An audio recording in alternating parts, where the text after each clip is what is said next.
Okay, Maplewood readers, we're going to keep working on Island of the Blue Dolphins by Scott Odell. We are going to read chapters 15 and 16 this time. Chapter 15. There had been wild dogs on the Island of the Blue Dolphins as long as I remember. But after the Aleuts had slain most of the men in our tribe, and their dogs had left to join the others, the pack became much bolder, meaning more brave. It spent the nights running through the village, and during the day was never far off. It was then that we made plans to get rid of them.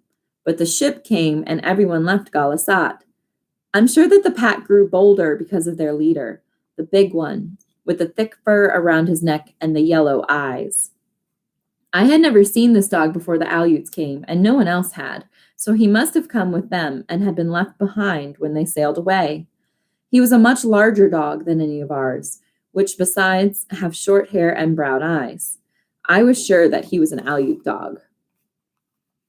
Already I had killed 4 of the pack, but there were many left, more than in the beginning, for some had been born in the meantime. The young dogs were even wilder than the old ones. I first went to the hill near the cave when the pack was away and collected armloads of brush, which I placed near the mouth of their lair.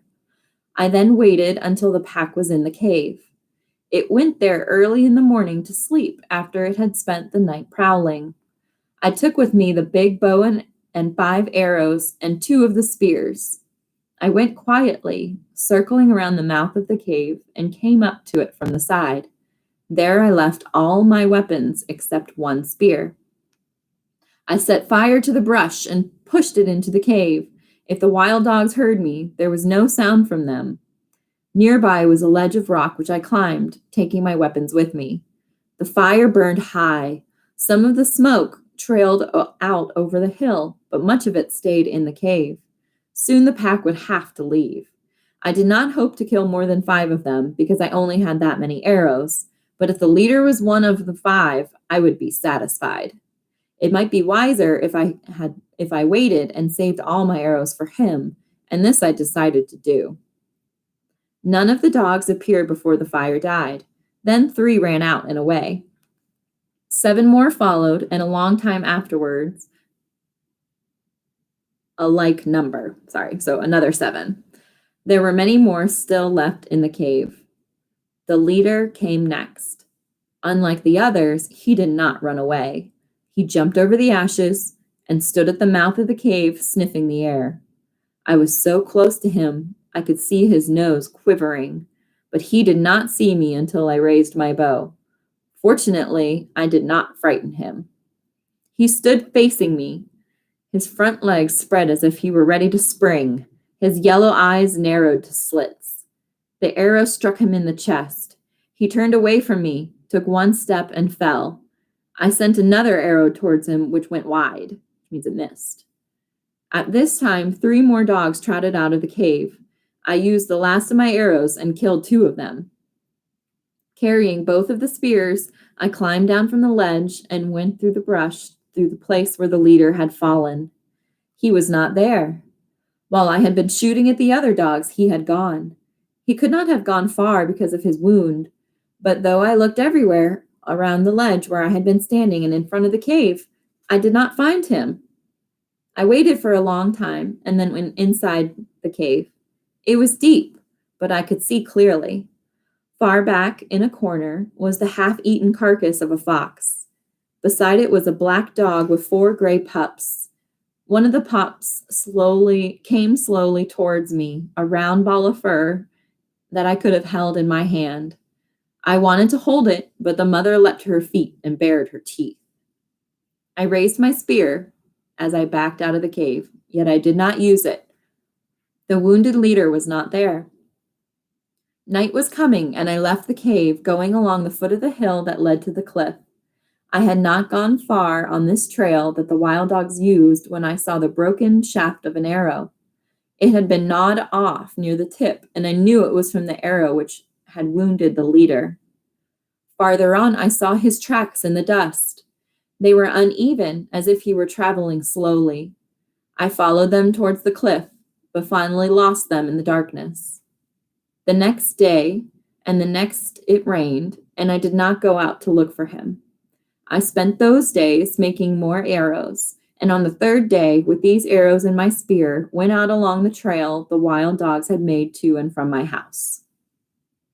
There were no tracks after the rain, but I followed the trail to the pile of rocks where I had seen them before. On the far side of the rocks, I found the big gray dog. He had the broken arrow in his chest, and he was lying with one of his legs under him. He was about 10 paces from me, so I could see him clearly. I was sure that he was dead, but I lifted the spear and took good aim at him. Just when I was about to throw the spear, he raised his head a little from the earth and let it drop. This surprised me greatly, and I stood there for a while not knowing what to do, whether to use the spear or my bow. I was used to animals playing dead until they suddenly turned on you or ran away. The spear was better of the two weapons at this distance, but I could not use it as well as the other, so I climbed onto the rocks where I could see him if he ran. I placed my feet carefully. I had a second arrow ready should I need it. I fitted an arrow and pulled back the string, aiming at his head.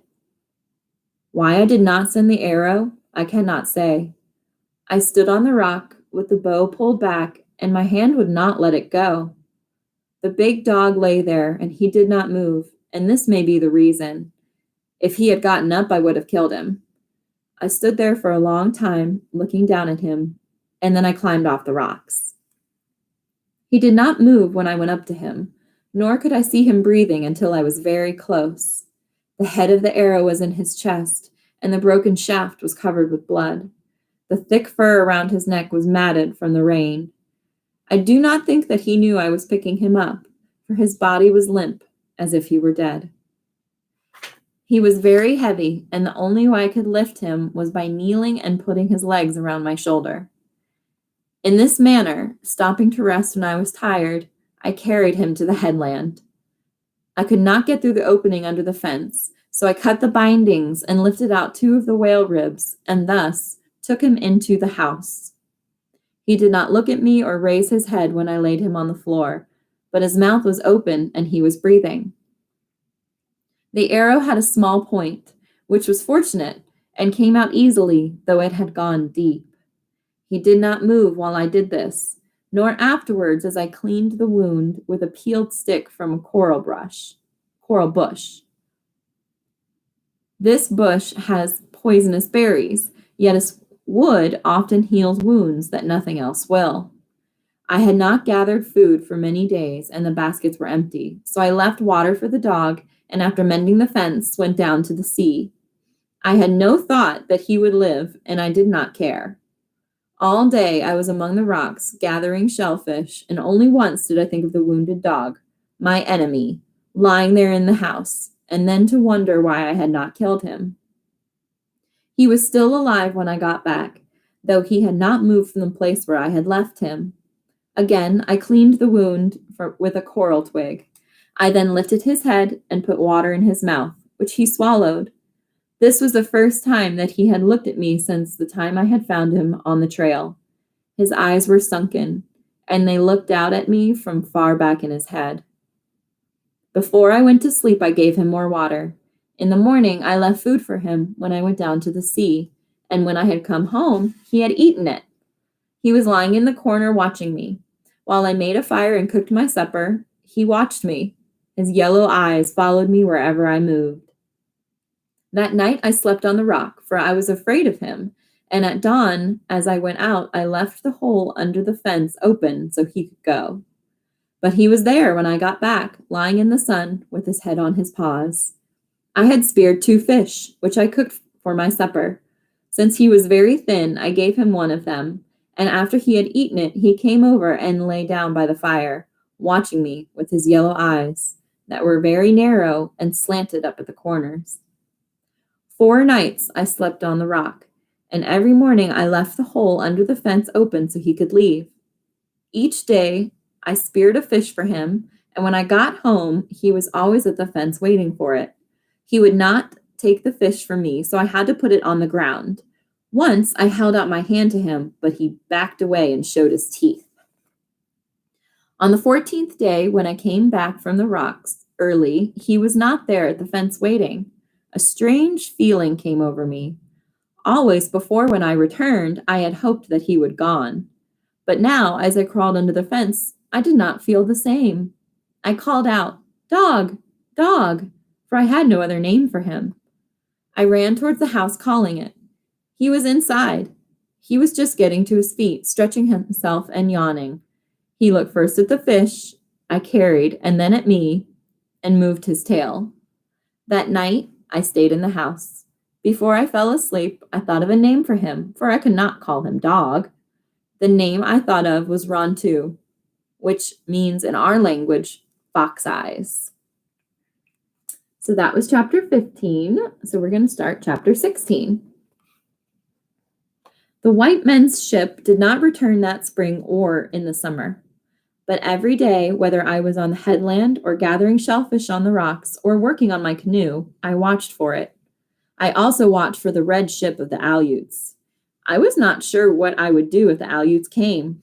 I could hide in the cave, which I had stored with food and water, for it was surrounded by thick brush, and the mouth of the ravine could only be reached from the sea.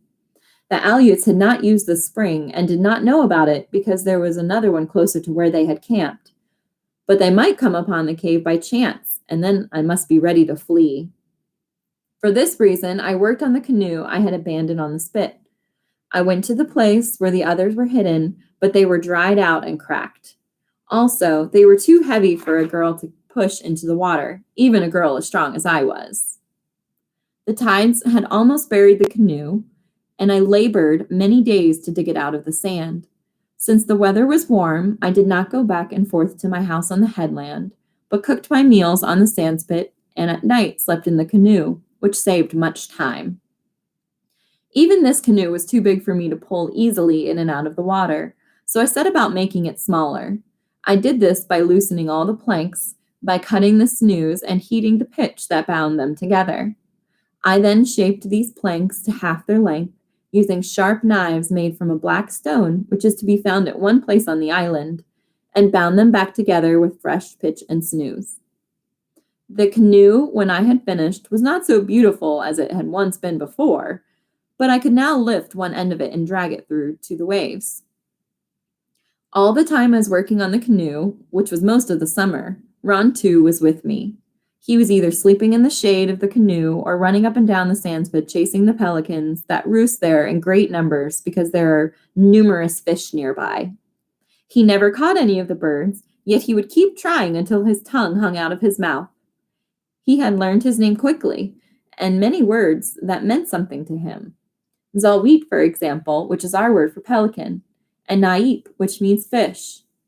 I talked to him often, using these words and others, and many that he did not understand, just as though I were talking to one of my people. Ron, I would say, after he had stolen a special fish I had speared for my supper, tell me why it is that you are such a handsome dog and yet such a thief. He would put his head on one side and then the other, although he knew only 2 of the words, and looked at me. Or I would say, it's a beautiful day. I have never seen the ocean so calm and the sky look like a blue shell. How long do you think these days will last? Ron, would look up at me just the same, though he understood none of the words, acting as if he did. Because of this, I was not lonely. I did not know how lonely I had been until I had Ron to talk to. When the canoe was finished and the pitch had dried, I wanted to find out how it went through the water and if the planks leaked. So we set off on a long voyage around the island. The voyage took all of 1 day, from dawn until night. There are many sea caves on the island of the Blue Dolphins, and some of them are large and go back into the cliffs. One of these was near the headland where my house stood. The opening was narrow, not much wider than the canoe, but once we were inside, it spread out and was larger than my place on the headland. The walls were black and smooth and slanted far up over my head. The water was almost as black, except where the light came through the opening. Here, it was a gold color, and you could see fish swimming around. They were different from the fish on the reefs, having larger eyes and fins that drifted out from their bodies like kelp. This place opened into another, which was smaller and so dark I could see nothing. It was very silent in there, with no sound of the waves on the shore and only lapping of the water against the rocky walls. I thought of the god Tumamayawit, who had become angry at Mukat and gone down into another world, and I wondered if it were not to such a place like this that he had gone. Far ahead was a spot of light no larger than my hand.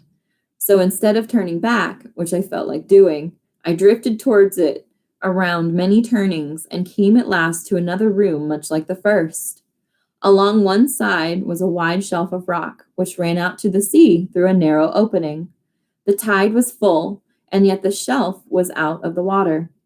It was a fine place to hide a canoe, which could be lifted out and stored there where no one could find it. The ledge joined the cliff just below my house. All I needed was a trail down to the cave, and then the canoe would be close at hand. "We have made a great discovery," I said to Rontu. Rontu did not hear me. He was watching a devilfish just beyond the opening of the cave. This fish had a small head with eyes that bulged and many arms. All day Rontu had been barking at the cormorants, the gulls, and the seals, at everything that moved. Now he was quiet, watching the black thing in the water. I let the canoe drift along and knelt down out of sight until I could pick up my spear.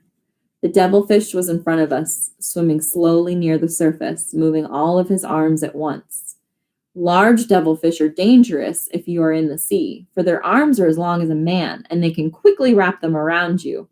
They also have a big mouth and sharp beak where their arms join their head. This one was the largest I had ever seen. Since Rontu was standing in front of me and I could not put the canoe into a better position, I had to lean out to use the spear. As I did so, the devilfish saw my movement and let loose in the water a black cloud of liquid which instantly hid him from view.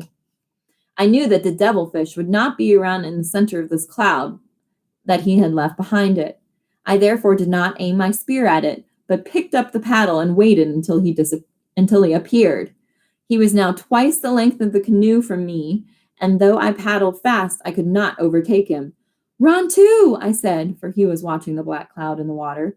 "You have much to learn about the devilfish." Rontu did not look at me or bark.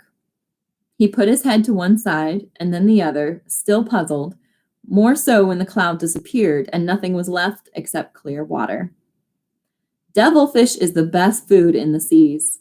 The flesh is white and tender and very sweet, but they are difficult to catch without a special kind of spear, which I now decided to make during the winter when I would have much time. I took the canoe to Coral Cove, not far from the cave, pulled it up on the shore out of the reach of the winter storms. There it would be safe until the spring, when I would hide it in a cave that Rontu and I had found. It was easy to paddle and did not leak. I was very happy. And that was the end of chapter 17. Until next time.